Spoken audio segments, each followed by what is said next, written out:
Guys welcome back to our channel critic SSB exam. तो अभी मैं कुछ 4-5 कॉमन इश्यूज जो ये एसएसबी जीके एसएसबी के एक्सपीरियंस के इश्यूज हैं उसके ऊपर बात करेंगे। उसके ऊपर बात करके गवर्नमेंट का ध्यान इस इन इन इश्यूज पे डालने की कोशिश करेंगे। बट हमें जो है ऑनलाइन तो मैं आपकी तरफ से चीज़ें कर रहा हूँ, बट ऑफलाइन भी आपको रिप्रेजेंटेशन जो है एलजीओ चीफ सेक्रेटरी ऑफिस में डालनी पड़ेंगी अगर आप चाहते हो कि वाकई ये इशू जो है वो रिजॉल्व हो। ठीक है, जैसे सबसे पहला इशू है रिवाइव वेटिंग लिस्ट को रिवाइव किया जाए। ठीक है, उनकी अगर वेटिंग लिस्ट रिवाइव हो जाएगी तो बड़ी सारी चीज़ें जो हैं वो सॉर्ट आउट हो जाएंगी। क्योंकि अभी कुछ बंदे VLW जेके भी एस आई वाले VLW में सेलेक्ट हुए हैं। ठीक है, तो पहले भी जो पोस्ट है भी एडवर्टाइज हुई हैं, अगर वेटिंग लिस्ट रिवाइव हो जाएगी तो उसमें बड़े सारे बेनिफिट हो जाएगा। ठीक है, क्योंकि मैक्सिमम बंदों ने बहुत सारे फॉर्म जो है भरे हुए हैं। ठीक है, तो वहाँ पे multiple number of candidate same candidate multiple जगह पे सिलेक्ट हो सकता है। तो इससे नुकसान जो है जो डिजर्विंग कैंडिडेट है उनका होगा। ठीक है, तो इससे गवर्नमेंट को रिक्वेस्ट है कि ये गवर्नमेंट वेटिंग लिस्ट रिवाइव करे और पोस्टें एंटी पटवारी की पोस्टें जो अभी फाइनेंशियल कमीशन रेवेन्यू के ऑफिस में जब मैं गया था तो उन्होंने बताया था कि एंटी की 58 पोस्टें और पटवारी की 429 पोस्टें। ठीक है, अब एंटी का अगर आप 58 पोस्टें भी मान के चलो एडवर्टाइज करती है गवर्नमेंट, तो एंटी 58 पोस्टें भी कम है। क्योंकि लास्ट टाइम आई थिंक 2015-16 में जब एडवर्टाइजमेंट हुई थी तब तब 100 के राउंड पोस्टें थी। 100 के राउंड ही पोस्ट थी, प्लस थी कुछ पोस्टें 10-20 ज़्यादा होंगी। तो 100 के राउंड पोस्टें एडवर्टाइज हुई थी। तो अगर गवर्नमेंट अभी 100 के राउंड पोस्टें एडवर्टाइज नहीं करेगी तो बड़े सारे बच्चे इसके लिए स्पेशली इस एग्ज़ाम के लिए पढ़ रहे हैं। तो गवर्नमेंट से रिक्वेस्ट है कि कम से कम पोस्टें 100 के राउंड तो की जाएँ। क्योंकि ये रिक्रूटमेंट आई थिंक 8-9 साल के बाद आ रही है। 2015 के बाद अभी अगर 2024 में भी एडवर्टाइज होती है तो 9 साल हो जाएंगे।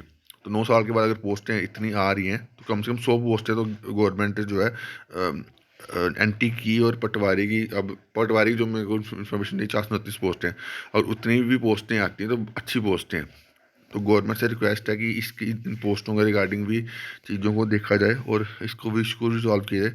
और तीसरा सबसे बड़ा इशू जो है एनुअल JKSB की एग्ज़ाम कैलेंडर। आप देखते हो SSC अभी नेक्स्ट ईयर आप एग्ज़ाम लेने वाला जो उसके कैलेंडर निकाल दिए हुआ है। ठीक है, तो वो चीज़ जो है वो JKSB नहीं करती इम्प्लीमेंट। अभी एक इस यही साल देख लो या पिछले पिछले 4-5 साल देख लो, जब जब से JKSB काम कर रही है उन्होंने कभी भी एक एनुअल कैलेंडर नहीं निकाला। एनुअल कैलेंडर निकालने से एक बेनिफिट क्या होता है कि अब बच्चों को पता चलता है कि कौन पोस्टों किस किस पोस्टों के लिए मैं फोकस कर सकता हूँ, टारगेट कर सकता हूँ और ये एग्ज़ाम किस कब है। यहाँ पे तो वो क्लैरिटी नहीं है कि कब एग्ज़ाम होना कब नहीं होना।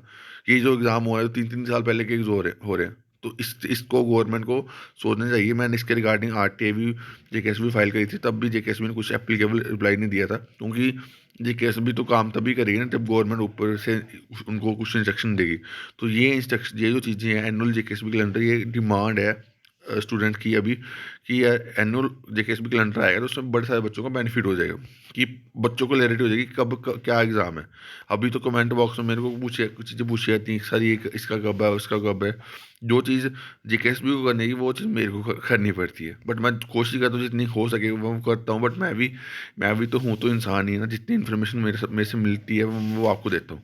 बाकी गवर्नमेंट से रिक्वेस्ट है JKSB एग्ज़ाम कैलेंडर हो, चाहे वेटिंग लिस्ट रिवाइवल हो, चाहे पोस्ट इंक्रीज़ करनी हो, चाहे पेपर लीक के अगेंस्ट एक स्टिक लॉ लाना हो, जो हमने पहले भी जब शुरू हुआ था 2022-23 शुरू हुआ था तब भी हमने ये डिमांड करी और अब भी डिमांड ये करें। क्योंकि ये थोड़ी है कि पेपर आगे आगे नहीं लीक होंगे। अगर पहले बच्चों का टाइम स्पॉइल हुआ पिछले साल 2022 का पूरा 2 साल स्पॉइल हो गए तो आगे भी तो चीज़ें हो सकती है। अगर अगर लॉ होगा तो लोग जो जो करने वाले वो भी 10 बार सोचेंगे।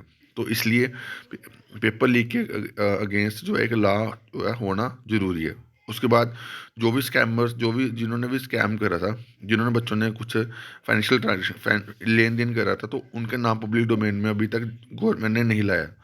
उनका नाम पब्लिक डोमेन में आना चाहिए और बच्चों को पता चले, क्योंकि ताकि बच्चों को पता चले कि इन्होंने उनकी जो टाइम जो है वो स्पॉइल करा हुआ है। ठीक है, तो ये कुछ कॉमन डिमांड्स हैं जो आई थिंक सभी सभी की जेन्युइन ये डिमांड्स होंगी। तो आप सभी से रिक्वेस्ट है इस वीडियो को ज़्यादा से लाइक करना ताकि गवर्नमेंट तक ये डिमांड्स पहुंच जाएं और गवर्नमेंट इन इश्यूज़ पे काम करे। और ये सारे इश्यूज जो हैं वो कॉमन इश्यूज हैं जो जो सभी की डिमांड होगी। ठीक है, तो बाकी अभी के लिए इतना ही। Thank you guys, love.